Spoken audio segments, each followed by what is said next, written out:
are the Supermotos. They're the last of our group, and you've got KTMs, Duesterbergs, and CRF. So those are the quickest of the bikes around this course, although the nicest sound is bound to be those Italian, propeller. Oh, right. And pushing the thing along, so don't stand behind it or you'll get a hairblower effect. Is it good for making chips? Yeah, if you chuck spuds in the front end, you'll get chips out of the back. Turning to Aston Martin, it's Aston Martin's centenary this year. Do you know why it's called Aston Martin? Yes, it was a gentleman called Martin who hill climbed at Aston Hill Climb in the First World War.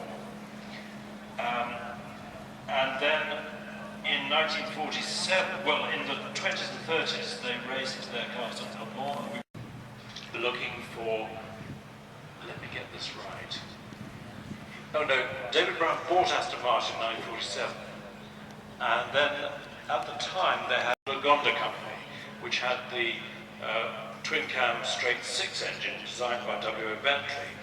And that really made the start of, yeah, very much so. So through the 60s, starting retrospectively, the previous car was called a DB1, but it was never called a DB1 at the time. And then the DB2 was a 2-seater. S4 control. We've got a couple of examples of the DB2 due to be here today. One of which has the DB3S engine that was installed driven by Jeff Duke. Oh yes, I designed for races, and he went into four-wheel racing. Started off, I think, with Formula Juniors. Memory serves me right. Well, he became a member of the Aston Martin Works team and really never hit it off with Aston Martin. And the DB3 wasn't very successful, but which won Le Mans in 1959. And in fact, this year, Aston have brought out a project car called the CC100 that's by the James Bond films. Then the DB6, there's a nice white example.